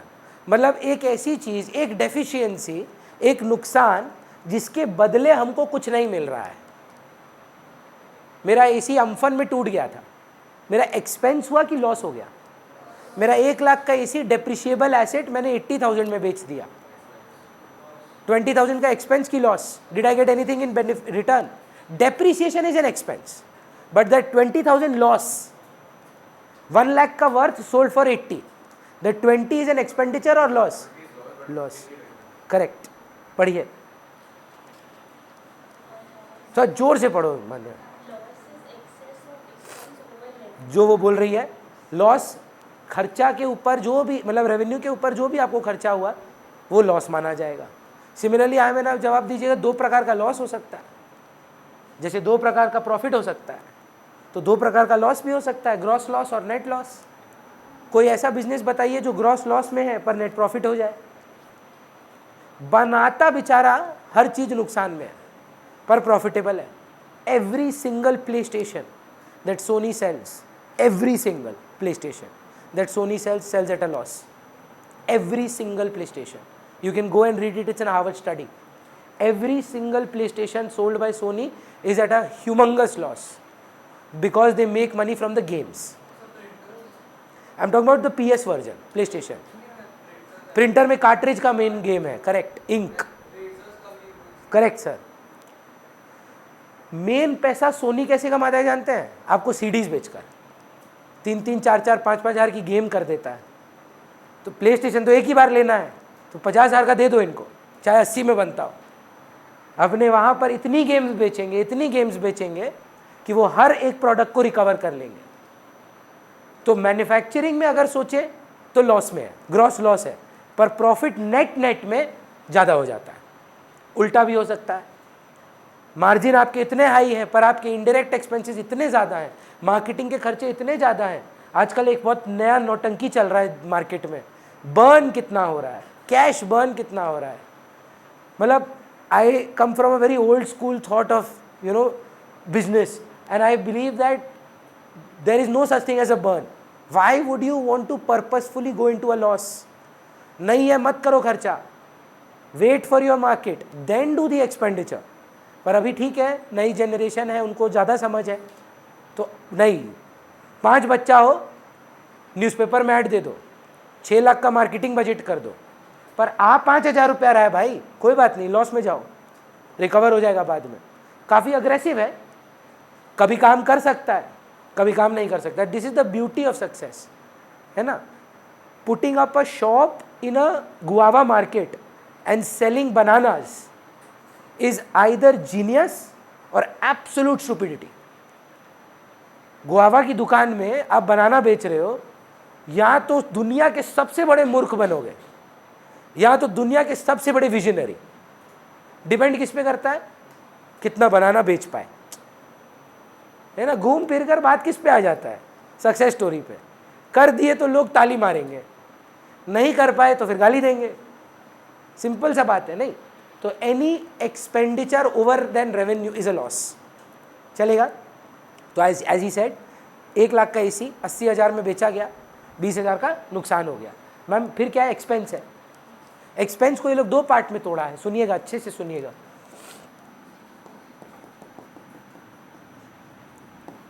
Revenue expenditure, capital expenditure. Aryan 2 parts में एक्सपेंडिचर को तोड़ने का मतलब ये है कि आप 2 प्रकार के खर्चे करते हैं सर. एक जो आपको करंट इकोनॉमिक बेनिफिट देते हैं, और एक जो आपको फ्यूचर इकोनॉमिक बेनिफिट देते हैं. मतलब ये मैं किन की बात कर रहा हूँ, नाम क्या है उनका, जो बहुत देर तक चलेगा, उसको क्या बोलते हैं अकाउंट्स में अपने, एसेट. और जो आपको करंट इकोनॉमिक बेनिफिट देगा उसको क्या बोलते हैं, एक्सपेंस. बोल रहे हैं एक्सपेंस के 2 पार्ट. रेवेन्यू एक्सपेंडिचर मतलब लिटरल खर्चा, जिसको हम लोग खर्चा बोलते हैं, लिटरल खर्चा, salary, rent paid, discount allowed, wages, carriage, octroi, freight, जो आप खर्चा करते हैं वो रेवेन्यू एक्सपेंडिचर है. वर्ड को समझो, the expenditure you do to earn revenue. मेरा कुछ बताओ ना यार, लक्ष्य इतने तो हो गए, 2-3 क्लास आपको भी. मेरे क्या खर्चे हैं? Very good. जूम आईडी हमको देना पड़ता है सर, 3,500 रुपया देते हैं हम. 2,000 का नॉर्मल सब्सक्रिप्शन है, 3,500 में आईपी एड्रेस ट्रैक होता है. बहुत लोग बदमाशी करने की कोशिश करते हैं. हाँ, वो कन्फेस कर दिया, हम फिर जाने दिया उसको. तो जूम वाला जो चीज़ है, वेरी गुड सर, 3,500 का खर्चा है. यहाँ पे आप देखते होंगे पानी वानी भरा रहता है, मासी आती है रोज़ सुबह, उनका सैलरी 4,000 है. इलेक्ट्रिसिटी का खर्चा सबसे बड़ा खर्चा है मेरा, सबसे बड़ा, अराउंड 10,000 रुपये हर महीना आता है. समर्स में मेरा उससे ज़्यादा ही आता है. और आप लोग में से जस्ट जानना चाहते हैं कितने लोग ये बात सुने, आप तो सुने ही होंगे. जब आप 12 में जाएंगे, 11 में ये डील नहीं है, और अगर आपको अकाउंट्स या इकोनॉमिक्स में 100 और 100 मिलता है, आपको मेरी तरफ से एक फ़ोन मिलता है. ठीक है, तो हम लोग आज तक अराउंड 32 OnePlus दे चुके हैं. In the last 7 to 8 year ये चालू किया हूँ मैं. तो ज़्यादा महंगा वाला नहीं, वो 30-35 हज़ार वाला जो होता है वो वाला फ़ोन देते हैं हम लोग. लास्ट ईयर नहीं दिया था, इस साल सोच रहे हैं वापस से स्टार्ट करेंगे. नोटिस करिए ये है क्या, मार्केटिंग है, सोच कर देखें. एकदम sir, it is an expenditure. Sorry, correct. मतलब एडवर्टीजमेंट का मोटिव ही वही है ना. मेरे लिए, मेरे को लगा कि मैं अगर साल का 3 लाख रुपया भी खर्चूँ, 10 फ़ोन भी दूँ, अगर उसको आप 12 से डिवाइड करो, 3 लाख बाय 12 कितना हो गया लगभग, अप्रॉक्स करो ना, 20-22 हज़ार रुपया। 22 हज़ार रुपया मंथली बजट ऑफ मार्केटिंग कुछ भी नहीं है। सोच कर देखिए एक बार, सुन के लगता है ना बड़े 3 लाख रुपया, साल का है ना वो, तो डिवाइड करो 12 महीना से। अब वो फोन का वजह से हम बता रहे हैं, मैं मेन स्ट्रीम ट्यूशन में घुसा, लोग आए ये सोचकर कि हमको भी मिल सकता है, क्योंकि देखिए a teacher is only based on recommendation. एक बार आप आ गए, अटेंड कर लिए, तब मेरे ऊपर है मेरा क्या स्किल है कि मैं आपको रिटेन कर पाता हूं कि नहीं। पर you coming here and sitting here is not in my hands. You could have gone to the best teacher in the world and yet if you did not know about him, how would you have reached there? है ना। तो marketing लोग ना बहुत गाली देते हैं, बोलते हैं बेकार चीज़ है, एडवर्टीजमेंट करने का कोई ज़रूरत नहीं है। I think the need of the hour is that you have to understand which form of marketing works when. अब अगर आप न्यूज़पेपर में ऐड दे रहे हो तब तो आप बेवकूफ़ हो। कौन पढ़ता है आजकल, आप बताओ, है ना। आई एम नॉट सेइंग न्यूज़पेपर नहीं पढ़ना चाहिए, मैं बोल रहा हूँ आजकल मेरे पापा, ही 66, he reads the newspaper on his tablet. Nobody is advertising in radios anymore. कौन चला के रेडियो गाड़ी चलाता है बताइए, सारा गाड़ी में तो अब फोन से कनेक्ट होता है। तो what I am trying to say, if you can update yourself accordingly, BJP and Indian National Congress are fighting over campaigns on Instagram. They are coming out with ads. If you can't catch the pulse, तब तो आप पीछे छूटोगे ही। मेरे को ना, मैं ना मजाक उड़ाया करता था, मान्य आप बिलीव नहीं करेंगे, जो बच्चे रील बनाते थे ना, I used to make fun of them. तुम वेला आदमी लोग हैं, तुम्हारे पास जीवन में कुछ नहीं है, कुछ भी करके यहाँ पे वो कच्चा बादाम करता रहता था। एंड आप बिलीव नहीं करेंगे, लास्ट 1-1.5 महीने से मैं दिन की एक रील डाल रहा हूँ ऑफ माई क्लासेस। क्यों? क्योंकि मेरे को समझ में आ रहा है कि if I want to reach to the students, ठीक है वो आके मेरे को छोड़ दें, इसका मतलब मेरी गलती है। पर अगर उनको मेरे बारे में पता ही नहीं है, विजिबिलिटी ही नहीं है, लोग जानते ही नहीं है कि R Khanna centre for excellence बोल के एक इंस्टीट्यूशन है, तब वो मेरी गलती है। आप आके नहीं पसंद आए, that is very much acceptable. क्यों नहीं यार, लोग मतलब विराट कोहली को गाली दे देते हैं, हम तो कुछ भी नहीं है ना। पीपल हेट धोनी, धोनी को किसी से कैसे नफरत हो सकता है हमको नहीं समझ में आता है। तो वो कोई प्रॉब्लम नहीं है, पर अगर आप धोनी को जाने ही नहीं, ठीक से मार्केट ही नहीं करे अपना प्रोडक्ट, तो बेचोगे कैसे? तुम्हारे पास एक बेस्ट प्रोडक्ट भी है, लेकिन अगर तुम जानते नहीं हो कि उस प्रोडक्ट करता क्या है, तो मार्केट तक पहुंचा ही नहीं पाओगे। सो दैट इज द नीड।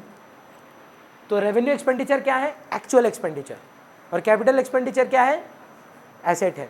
थोड़ा सा मान्य बुलंद आवाज में, हाँ इतना सॉफ्ट स्पोकन होने से नहीं चलेगा, पंजाबी हो आप, अंदर का पंजाबी जगाओ।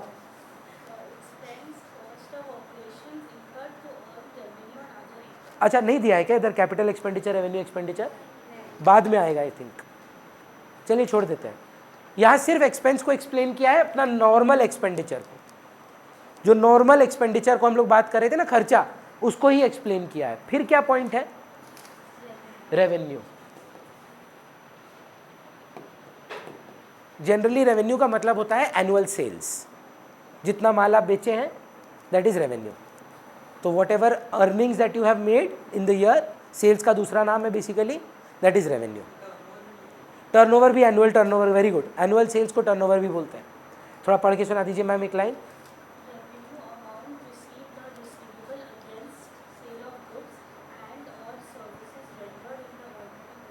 बोल रहा है ऑर्डिनरी कोर्स ऑफ बिजनेस में या गुड्स या सर्विसेज में आप कितना रुपया कमाते हैं वो। तो श्रेया सच बताना, हाँ, क्योंकि हर साल एक आध बच्चा तो कंफर्म करके ही आता है। अगर आप नहीं किए तो भी चलेगा, और अगर आप किए तो सच बोलना। मेरा फीस कैलकुलेट किए हैं? नहीं किए हैं? कोई बच्चा किया इधर? कितना रुपया कमा रहे हैं हम लोग? तो पहला काम यही होता था। भव्या कर रहा था? कौन? बस क्या बोल रहे हैं यार। चलिए पार्ट नहीं यार, रिकॉर्डिंग हो रहा है। पर मान लीजिए मेरे पास 100 स्टूडेंट्स हैं, 100 स्टूडेंट करके अगर 1500 रुपये कोई बच्चा मतलब पर दे रहा है तो वो टोटल में 1.5 लाख रुपया होता है। 1.5 लाख में मेरे को 50,000 नहीं आया है, 1 लाख आया है। What is my revenue? फिर से सुनना, 100 बच्चे हैं, सिर्फ एक ही सब्जेक्ट पढ़ते हैं, 1500 रुपये देते हैं, 1 लाख रुपया आ गया है, 50,000 आना बाकी है। मेरा सवाल है, मेरा रेवेन्यू, मेरी कमाई 1.5 लाख, आने वाला भी पैसा रिकॉर्ड करना डेटर है। Accrual basis of accounting, orientation याद करिए थोड़ा, आप नहीं किए ना। माल कितने का बिका है वो मैटर करता है। सोचिए 6 लाख का माल बेचे हैं उधारी पर, सेल नहीं किए हैं,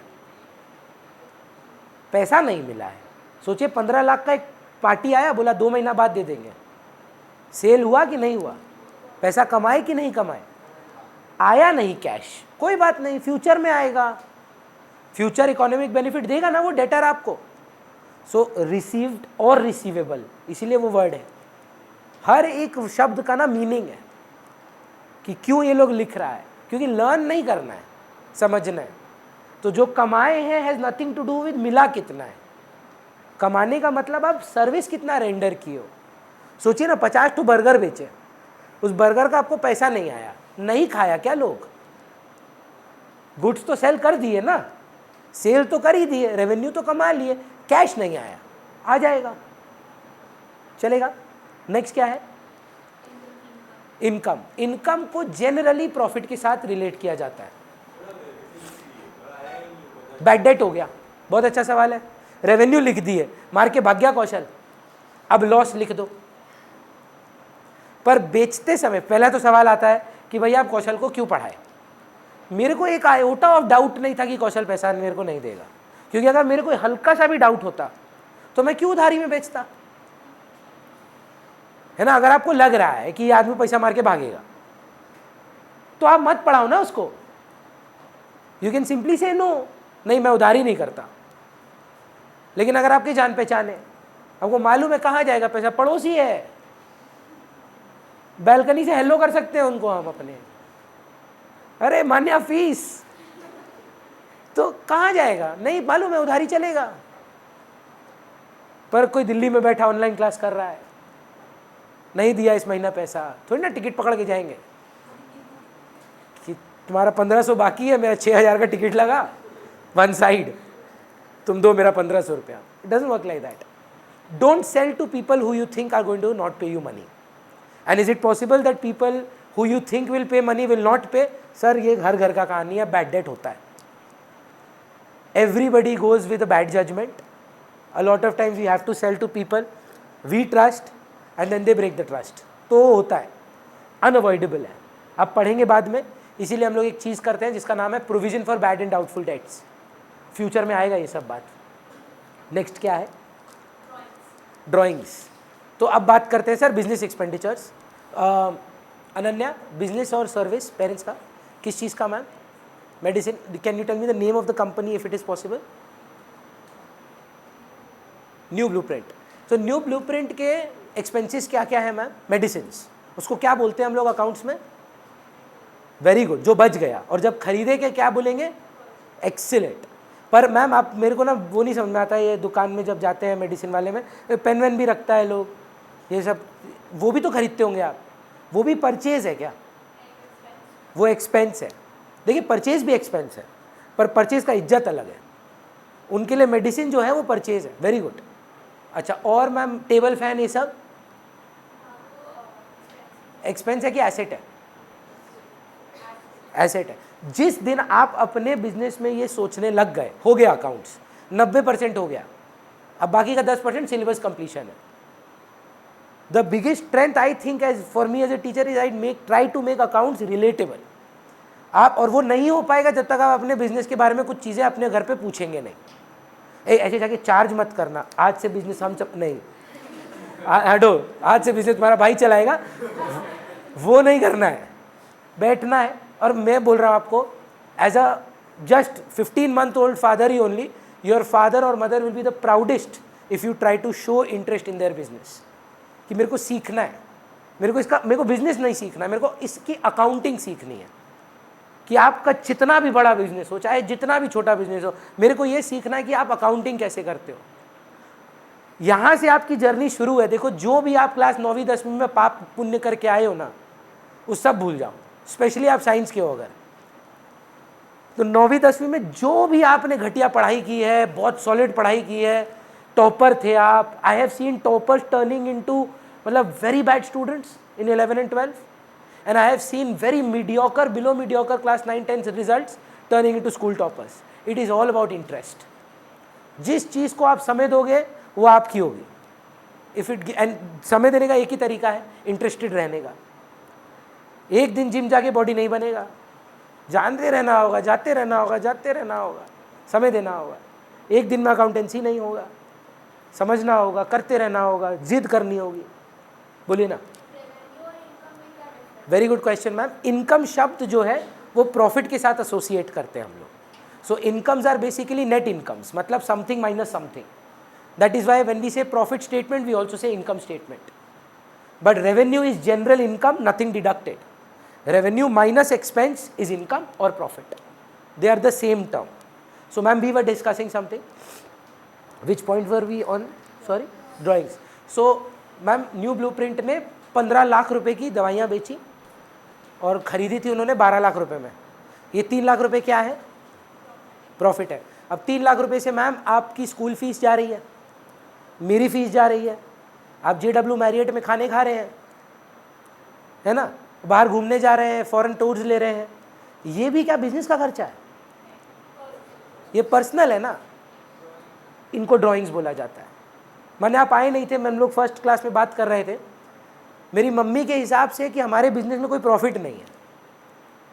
उनको लगता है कि हमारे बिजनेस में प्रॉफिट नहीं बचता है। पता है क्यों? क्योंकि हम सब आलू टमाटर भिंडी प्याज में उड़ा देते हैं। देखिए, आलू टमाटर भिंडी प्याज बिजनेस का खर्चा नहीं है। न्यू ब्लूप्रिंट ने 3 लाख रुपया प्रॉफिट तो दिया है। अब वो प्रॉफिट लेकर आप बर्थडे पार्टी करो कि आप उससे जाके कोई एरोप्लेन खरीद लो, बिजनेस को उससे कोई मतलब नहीं है। आप वो पैसा घर लेकर जाओ और जो करना है करो, जो करना है करो। आपके पर्सनल खर्चे बिजनेस में हम रिकॉर्ड नहीं करेंगे एज एक्सपेंडिचर, हम उसका नाम रखेंगे ड्राइंग्स। जो आपने लगाया है उसका नाम है कैपिटल, जो आप निकाल रहे हैं उसका नाम है ड्राइंग्स। समझ पा रहे हैं? And can you read it once for me? बोल रहे गुड्स, एसेट, कुछ भी आप घर ले गए, मेरा मन किया ये मैं आज घर ले जाऊंगा। किसका एसेट है? ये मेरा है कि यार किसी का है? अब मैं ले जाऊंगा तो पर्सनल लेके जाऊंगा, तो मैं ड्राइंग्स कर रहा हूँ। कैश ले जाऊं तो भी ड्राइंग्स है। तो ये एसी खोल कर अपने घर में लगवा लूँ तो भी ड्राइंग्स है। बिजनेस का कोई भी रिसोर्स अगर आप पर्सनल यूज़ के लिए यूज़ करेंगे वो खर्चा नहीं कहलाएगा, वो ड्राइंग्स होगा। मैम नेक्स्ट पॉइंट क्या है? कॉस्ट। किसी भी चीज़ को अक्वायर करने का जो खर्चा होता है उसको हम कॉस्ट बोलते हैं। Oh I think we missed one, देखिए। अच्छा, वो PDF में अलग है और बुक में अलग है, पर आएगा सभी, घबराइएगा मत। मतलब ऑर्डर चेंज होता रहता है क्योंकि ये 4 साल पुराना PDF है। कोविड के टाइम पे मैंने बताया होगा आपको, TS ग्रेवाल ने एक समरी बुक निकाली थी। This is a summary book, this is not an full fledged book. में खाली 200 पन्ना है, बोलना नहीं चलेगा। Cost is the basically what you spend on acquiring things. तो if I ask you the cost of the AC, what would you से?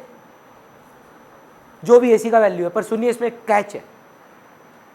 कृषा, ये AC देख रहे हैं, ये AC 35,000 रुपीज़ का मैंने खरीदा था, पर हमको नहीं पता था कि ये आदमी आएगा। 4,000 रुपया इंस्टॉलेशन चार्ज लिया, 1,000 रुपया ब्रैकेट का लिया। What is the cost of the AC? 40,000। समझ पाए क्यों? Any expenditure incurred on installing, creating or putting the asset to use will be added to the value of the asset. समझने का कोशिश करिए। इसीलिए जब गाड़ी लेते हैं हम लोग तो ऑन रोड प्राइस गाड़ी का कॉस्ट मानते हैं, एक शोरूम नहीं। रोड टैक्स भी ऐड किया जाता है, एक्सेसरीज भी ऐड की जाती हैं, और PPF करवाएंगे गाड़ी पर तो वो भी गाड़ी की कॉस्ट में ऐड होगा। ये सारी चीज़ें मिलाकर गाड़ी का कॉस्ट बनेगा। अब देखिए किताबी डेफिनेशन क्या है?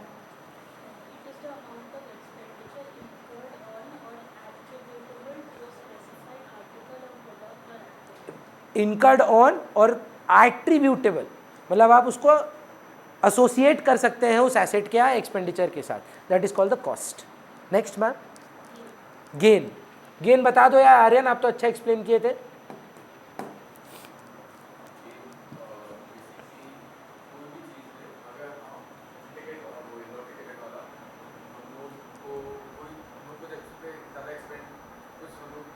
सब 100 रुपये का खर्चा किए, 150 रुपये का माल बेचे, ये गेन है कि प्रॉफिट है? पर गेन क्या है? अच्छा एक बार किताबी डेफिनेशन पढ़ लें, शायद you will be able to bet the answer.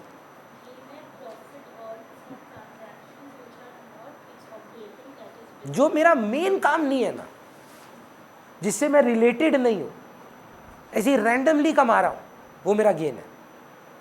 भगवान ना करे दिवाली पे आप 3 पत्ती खेलें, और अगर खेले भगवान करे जीते, मत बोलिएगा 3 पत्ती इनकम आपका मेन सोर्स ऑफ इनकम है, तब बहुत प्रॉब्लमेटिक सिचुएशन है। पर है, मेरे एक फ्रेंड है, आप बिलीव नहीं करेंगे, वो प्रोफेशनल पोकर प्लेयर है। आजकल बहुत न्यूज़ में आया हुआ है ये चीज़, ये लोग पोकर खेलते हैं प्रोफेशनली, आज तक नहीं समझ में आया हमको यार। चलिए नेक्स्ट, एक सेकंड डाउट है।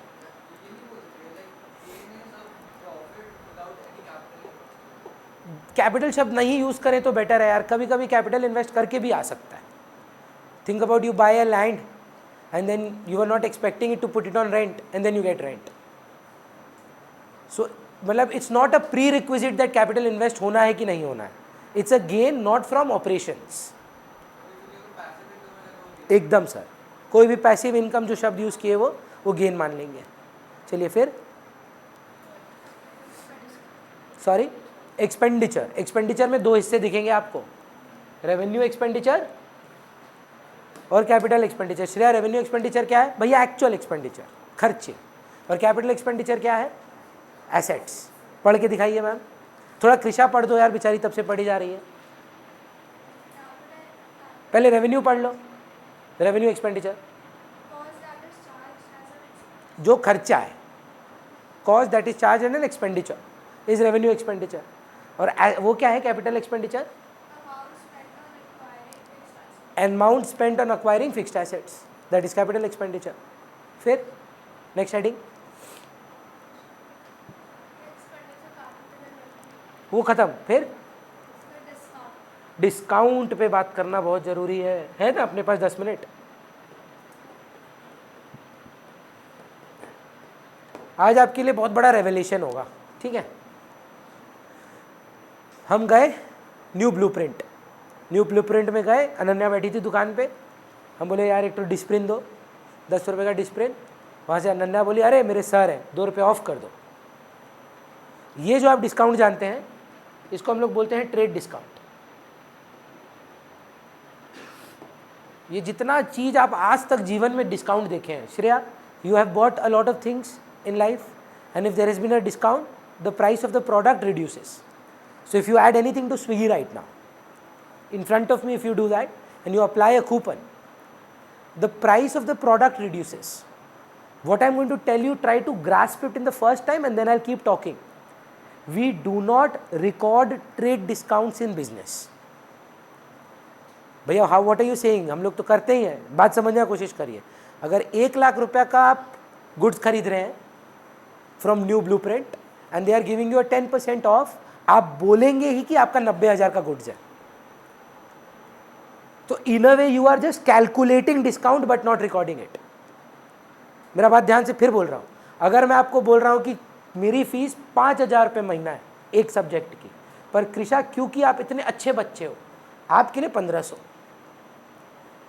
मैटर करता है कि 5,000 फीस था, मैटर क्या करता है आपको कितने का पड़ा? मैं मजाक नहीं कर रहा लक्ष्य, मेरी फीस एक बच्चे की BHS की फीस अलग रखता हूँ मैं, 3.5 करोड़ रुपये है, पर तुम प्यारा है इसीलिए मैं तेरे लिए 1500 रखा हूँ। भैया ये सब गोटी मत दीजिए, बहुत बने हैं हम लोग ये सब में। बढ़ा दिया 6,000 का गुड, 50% ऑफ। 3,000 का माल था, उसको 6,000 कर दिया, अब बोल रहा है 50% ऑफ। आपके लिए मैटर क्या करता है? जितने में खरीदे, डिस्काउंटेड प्राइस। नहीं सर, वो भी बोलेगा मैंने 3,000 का माल बेचा। नहीं सर, आप सोच कर देखो ना, 100 का वो खरीदा, मार्केट प्राइस रख दिया 200 का, बेचा 150 में, क्या नुकसान हुआ बताओ? तो भी तो 50 रुपये प्रॉफिट ही कमा रहा है। अपने सेलिंग प्राइस को इन्फ्लेट करके अगर मैं डिस्काउंट दे रहा हूं, मैं थोड़ी ना बोल सकता हूं यार 200 की चीज मैंने 150 में बेच दी। 100 की चीज मैंने 150 में बेची है। मैं अगर 101 में भी बेचूं, 99 रुपए का डिस्काउंट भी दे दूं, तो भी मैं नहीं बोलूंगा मैंने 99 का लॉस खाया है, क्योंकि ये तो मैंने मन से रखा है। मैं ना 200 करोड़ में बेचता हूं जनरली, मेरा एक फीस सब्जेक्ट का 200 करोड़ है, सच में। आप हंस रहे हैं? हाँ, 200 करोड़ फॉर वन सब्जेक्ट। पर क्योंकि आप इतने अच्छे बच्चे हैं, इसीलिए मैं उसमें से 7-8 जीरो कम कर देता हूं। It doesn't matter what the price you set. मैं मजाक नहीं कर रहा, पता है, मैं आई थिंक आई वॉज 11 और 12 ईयर्स ओल्ड, तब मेरे को ये रियलाइजेशन आया। हम लोग बाय एयर जाते थे, तो बाय एयर में मैगजीन होता था, और मैगजीन में ना वो कुछ बेचते थे, तो हर बार देख रहा हूँ कि क्रॉस करके दूसरा दाम दिया हुआ है, 999 क्रॉस फॉर यू 499। मतलब मम्मी हर पेज में प्रिंटिंग एरर कैसे है कि हर पेज में क्रॉस कर रहा है और नया दाम दे रहा है, हर पेज में प्रिंटिंग एरर है। मम्मी बोली नहीं, ये उन लोग का एमआरपी है। एमआरपी का मतलब ये नहीं होता है कि उतने में बेचना है, वो मैक्सिमम प्राइस है। ये मेरे साथ भी होता है, आप जानते हैं ना, एक सब्जेक्ट का मैं 1500 लेता हूँ Ananya for CBSE, and for 2 subjects I am charging 2200 for CBSE and 1800 for ISC. क्यों? It's a discount, it's basically a discount, yes और नो? Should I write? नहीं, एक सब्जेक्ट का 1500, 2 का 3000, 1000 माफ। Should I record my revenue of 3000 and say I made a loss of 1000 और 800, और should I say no, I sold goods were 2200, sold goods were 2200? That is called a trade discount. So what is the conclusion here? Do we record trade discount or not? In accounting we don't, but for calculations we do. Suppose अगर मैं आपको बोलूँ अब we sold a good which is MRP 1 lakh at a 10% off, what is the sale price? 90,000. तो कहीं ना कहीं record हो रहा है, पर लिख नहीं रहे हैं। और दूसरा वाला डिस्काउंट हम लिखते हैं, इसको बोलते हैं कैश डिस्काउंट। आप अपने भाई से पूछेगा, उनके टाइम पे एक स्कीम होता था, अभी बंद कर दिया हूँ, नुकसान हो रहा था बहुत। तो कई बार क्या होता है ना, मैं पहले की बता रहा हूँ, आप अपने भाई बहन से भी पूछेगा, साक्षी वगैरह लोग तो यही 6-6 महीना का दे देते थे। अगर आप मेरे को 3 months एंड अबव का फीस एक साथ देते थे, तो मैं 10% ऑफ कर देता था। अब देखिए उसमें मेरा फ़ायदा क्या है, मेरे को नहीं पता अनन्या 3 महीना पढ़ेगी कि नहीं पढ़ेगी, मेरा फीस गारंटी हो जाता है। अनन्या का फ़ायदा क्या है, अनन्या को 100% कन्विंस्ड है हम तो भैया से ही पढ़ेंगे, मेरे को डिस्काउंट मिल जाता है। सो दोनों पार्टी को बेनिफिट है। पर ये डिस्काउंट सेल के टाइम पे नहीं है, ये डिस्काउंट प्रॉम्प्ट पेमेंट के लिए है। सपोज मेरा डेटर है पूरब, मेरे को 5 लाख आने का है, पर लिख के दिया है वो कि भैया 3 महीने बाद ही दूंगा, उससे पहले नहीं दूंगा। मेरे को लग गई अर्जेंट पैसे की नीड, बोला भाई पूरा बहुत दरकार है, पैसा देगा? बोला भैया बात कब का हुआ है? 3 महीने बाद का। 3 महीने बाद आइए। बोला नहीं यार अभी चाहिए। चल यार 4.5 दे के नक्की कर ले। ये जो आप ऑफ कर रहे हैं, ये बेचते समय कर रहे हैं कि पैसा कलेक्ट करते समय कर रहे हैं? क्या कलेक्ट कर रहे हैं? वही, उसी को कैश डिस्काउंट बोलते हैं अकाउंटिंग भाषा में। कि जब आप किसी को प्रॉम्प्ट पेमेंट का लालच देना चाहते हैं कि भाई अभी दे दे, मतलब बैंकिंग वर्ल्ड में ऑपोजिट है, अगर आप लोन कभी प्रीपेमेंट करने जाएंगे आपको पेनल्टी देना पड़ जाता है। लेकिन यहां पर उल्टा है कि श्रेया से जो फीस आने वाला है 6 महीने बाद, वो आज मिल जाए तो मेरे को श्रेया को कुछ ऑफ करना पड़ेगा। That discount for prompt payment is called cash discount. Ma'am एक बार ये पढ़ लीजिए, आज इतना ही करेंगे, यहाँ पे ख़त्म है मेजरली। ये कुछ छोटी छोटी बातें बची हुई हैं, it's not very relevant, but we'll finish the chapter today itself. बोलिए। Cash discount is the discount given to people for timely payment. समय अनुसार या समय से पहले अगर आप पैसा दे दोगे तो मैं डिस्काउंट दूंगा आपको। ये हम रिकॉर्ड करते हैं, पर ट्रेड डिस्काउंट हम रिकॉर्ड नहीं करते हैं। पढ़ के सुनाइए, ट्रेड डिस्काउंट है क्या किताब में? प्राइस ऑफ गुड को ही कम कर दिए हैं, दैट इज ट्रेड डिस्काउंट। तो आज तक जितना भी आप डिस्काउंट देखे हैं, कौन सा डिस्काउंट देखे हैं? है ना, आप तो कभी देखे ही नहीं होंगे कैश डिस्काउंट अनलेस आप बिजनेस ऑफिस गए हो। पर जितना भी आप डिस्काउंट देखे हैं वो जाली है, वो असली डिस्काउंट ही नहीं है, वो बेसिकली इन्फ्लेटेड प्राइस को रिड्यूस कर रहा है। ट्रेड डिस्काउंट है सर, क्लियर है? तो आई थिंक आज इतना ही करते हैं। नेक्स्ट क्लास से आपका जो भी डे 1 है, हम लोग एक चैप्टर स्टार्ट करेंगे जिसका नाम है जर्नल। तो वहाँ से हमारा मेन अकाउंट शुरू होगा। I think enough of theory हो गया है, थोड़ा प्रैक्टिकल पे भी चलते हैं, सिर्फ थ्योरी करके बोर हो जाएंगे। एक होमवर्क है, PDF से रीड करके आइएगा, जो भी पढ़े हैं आज, just go through it once, just go through, कुछ लिखने नहीं बोल रहा हूँ,